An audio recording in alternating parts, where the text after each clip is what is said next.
Alright guys, welcome to Arcane Duels. This is round 1, part 2. What is going on, guys? We're just checking out some more games, seeing how they were. Again, this is the first round, so everyone is still pretty fresh. And we are in the middle of a crazy match here, it looks like. Yeah. It looks like we have Beastmaster versus Air Wizard. Air Wizard. And I see a Samandriel Angel of Light. I don't know if you're looking at that too. Very interesting.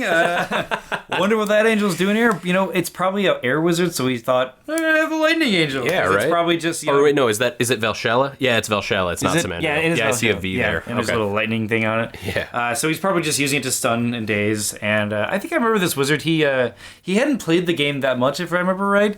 But he was just like, I just want to enter it for fun. And, you know, he was just having a blast. And we see, like, a Gate of Voltari come down. Am I looking at a Hydra there, too? Yes. Okay. It looks like it's his Hydra. And, you know, it's one of those things where we see a Gate of Voltari come down in the middle of the match. Oh like, probably one of those better things you cast in the beginning. But it looks like the party square ended up being inside the wizard's zone. It looks like all the canines are there, getting the bonus from Red Claw. Oh my god. This is just a fun, you know what? Yeah. This is one of the books that's an example of someone that actually ran like a swarmy kind of book. Fair enough. But there is no lair. No, there's no lair. So what's going on? We see the Summoner's Ring on the Beastmaster. I'm noticing pretty low channeling. And I remember, I actually know Aron, the guy that's playing the Beastmaster, because he plays locally in Chicago, and he's actually using Violent Ray's Beastmaster because he just wanted to enter for fun. He's like, I'll use this, and if I remember right, it wasn't even his book, but he got like 2 or 3 wins or something. That's pretty impressive. Like he did decently well, and for not ever using a book. Yeah, right. Anyway, this is just a fun match. I mean, it looks like the wizard just cast a wand on himself. Oh yeah, tons of equipment. I'm looking down there: Moonglow amulet, a mana crystal, lots of stuff. And you know, I think it's really important to note that, like, you know, not everyone at this tournament is like the most amazing player, but they're here just for fun. Like, for sure. How much fun is this match look like? This would have been a fun deck to play against. I'll be honest. If I saw a Hydra and a Valshalla come out of the same deck, I would have said to myself, "This is fun. Yes. This is a fun game." Yes.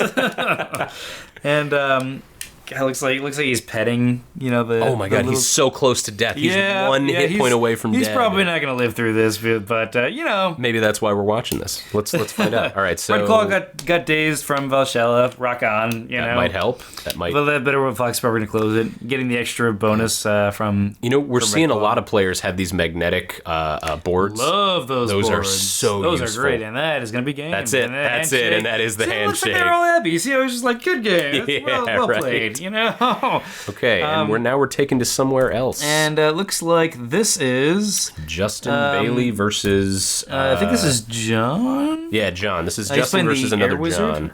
Is that it? Yeah, there's an Air Wizard, and I'm detecting a Joktari Beastmaster. I think this is a severe build, if I remember right. Fun. Basically, what he does is he's a buddy build Joktari that buffs up severe to do a lot of damage, and if severe dies, the Joktari becomes a severe. Yeah, we saw. Intangible and I commented a while ago on a video that was between. What happened? Oh no! I look away from 1 second, and an absolute tornado of damage comes down. Is that a 1-turn Wizard's Tower kill? It looks like a no. It didn't. No, it's not. It didn't kill it. Okay. And John is an awesome guy. Yeah. I see him every Gen Con. He's just a really fun guy to hang out with. And, you know, his Wizard, I think he was kind of disappointed, but, you know, stuff happened. And holy crap, looks like Surge and Wave is going to end up pushing the Joktari and slamming. And it looks like another 2 damage going down. Anyway, you were saying about Severe. Sorry. I was saying, we commented on a match a while ago. The first time I'd ever seen the Severe Buddy build was in a deck like that ran, weirdly enough, Enchantment Transfusion. And basically... That's a good idea. It was. Yeah. It was a good idea, and it did end up working out, and it was a Joktari Beastmaster that had Severe on. I was confused by the build initially, but I gotta tell you, Severe is really, really strong. His cost is incredibly difficult to figure out and to justify. Oh, yeah. But he comes with so many standard abilities that he's a very good stock creature to add stuff onto. You know, we just saw Lion Savage get revealed. Yep. That is the money card with Severe. Because he's a fast and he's elusive, and if he just has those little combos, charges and exactly, you can always get the charge because you're not hindered at all. That is an unfortunate roll against the tower. Yes, I am really sorry about that. I'm confused why it was only 4 dice. Is that also an agony on it? It looks like an agony. That looks like an agony. So yep. Great contingency Yeah. against any creature that you know is going to melee. Yep. And a clever way of or noting range which enchantment belongs to which player. You keep the enemy enchantments rotated sideways. For those of you who are watching the game who haven't thought of that innovation yet, myself included, I'm using that in the future. You know, a lot of people have different ways of doing it. Like, sure. the rulebook recommends you just stack it all on top of Different them, colored including sleeves, yeah, things it's like that. like Just remember. it's a really whatever way you use. It looks like the Wizard Tower is changing out his spell. Man, getting that slam on that Jagtari That is super important. totally sucks for him. Am I crazy, or is this player's spellbook just a stack of cards? Yeah, a lot of players don't actually put him in a book because they feel like they don't like turning pages and stuff.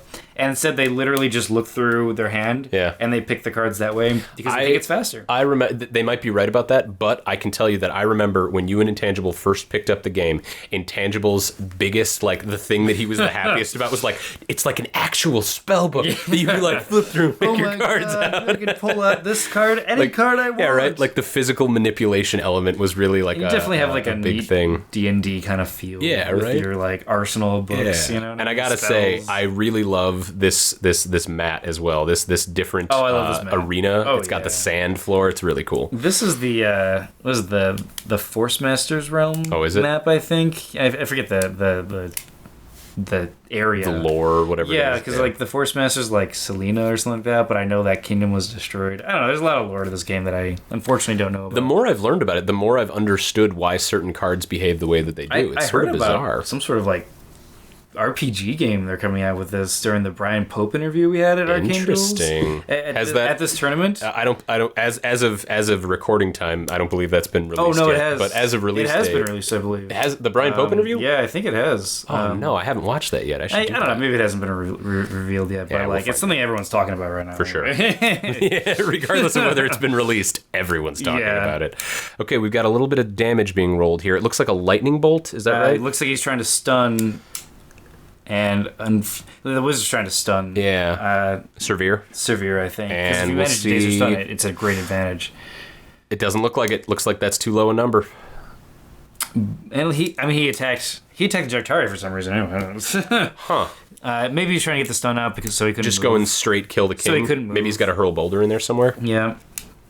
And he's going to try to attack the wizard, and it looks like he's going to Succeed? Succeed?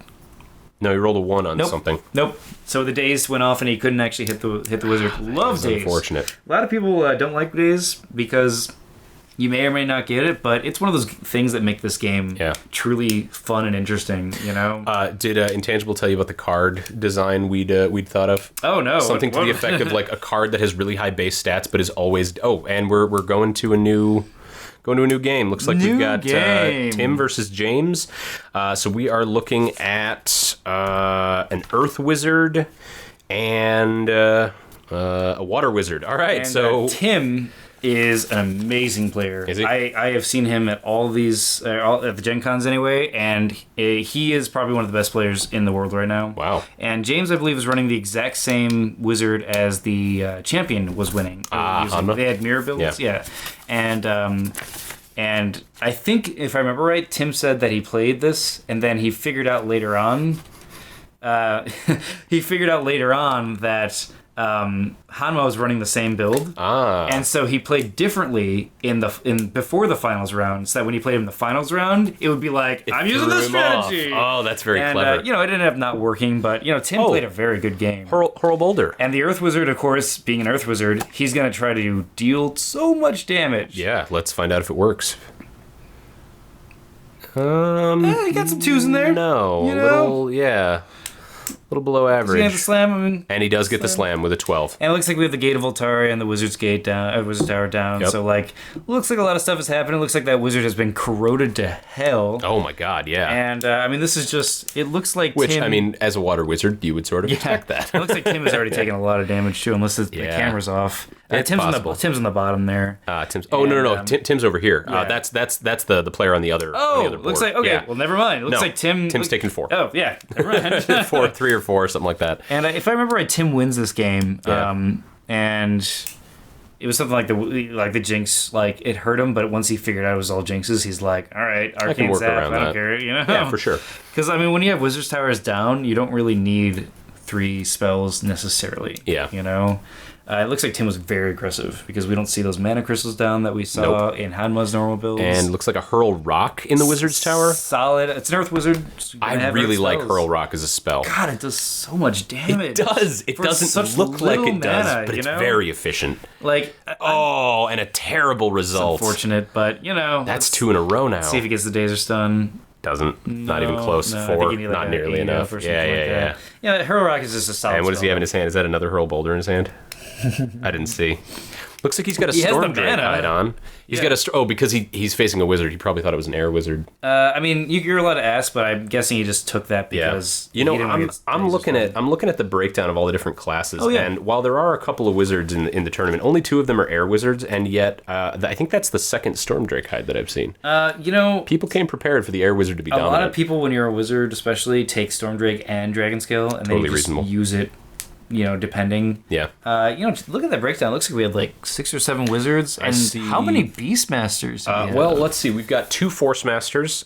We've got 2 Air Wizards, 2 Water Wizards, 2 Earth Wizards. So that's 6 wizards total. And I think a droid. Apparently. Yeah, a droid. Apparently, as I forgot to silence my phone. Apologies. It looks like 1 Priestess and only 1 Warlock, and that was the Adromal. And then we have 1, Juktari, 2, Straywood, 3, 4, 5 Beastmasters. 5 Beastmasters. 3 Straywood, 2 Juktari, 6 wizards. Yeah. So that's an interesting split there. Out of a total of 17 players, we've got 11 of them that are just wizard or Beastmaster. Yeah, that's kind of crazy when you think about it. That is kind of crazy. Like, not a lot of Warlock is getting seen. 2 Force Masters, 1 Necromancer, 1 Druid, 1 Adramalic Warlock, though. Okay. Sharky. Sharkbait's awesome. And that build, I love that build is, I got wrecked by it on Octagon a couple days before the tournament. It can wreck people's faces. I'm sitting there going, God, I wish any of the cards in my deck were Purge Magic. Any of them. And if you look at Tim, he doesn't have a spellbook down there. No, yeah. He's that's just the way he's always played. And, he's very good, as I said. And when you go against him, man, if you don't know certain tricks of this game, you get crushed. Yeah. I think in one of the finals, he rusted Wall of Thorns, Force Push, Jet Streamed, and just obliterated House. Yeesh. All Anyway. right. And we come to the last match of round 1, which looks like it is Violent Ray. It looks like there might be one more after this. Is there? Violent Ray versus House. And House is a book that I love his book. It is so unique, and he played it in Thunderdome, which is an Octagon tournament that, it's a very good tournament, and if you are looking to play and you can't travel to Indiana or any of the other places that there are tournaments, I really would suggest looking online at Octagon for these tournaments because they're very competitive and they're very nice. Unless I'm mistaken, in the Octagon tournament, we had it split about 50-50 between German and American players. That's so right, you get access to a broad variety of skills and strategies that may not be present in your local meta. Get on Octagon, people. It is super useful. Your skills will go up immensely. They actually, I can personally attest to this. They absolutely do. Like, it's kind of like playing chess with your friends and then going to like a tournament, like a club, and then you're get crushed at the tournament. Yeah. It's because they're bringing things you're not used to. But seeing, you feel good about getting crushed because the things you get crushed by are interesting. There's more to learn. Right. All right, so Ray is running his Druid. See. It looks like. Yeah. Ray's running. Ray actually ran the only Druid of the tournament, and I think he won.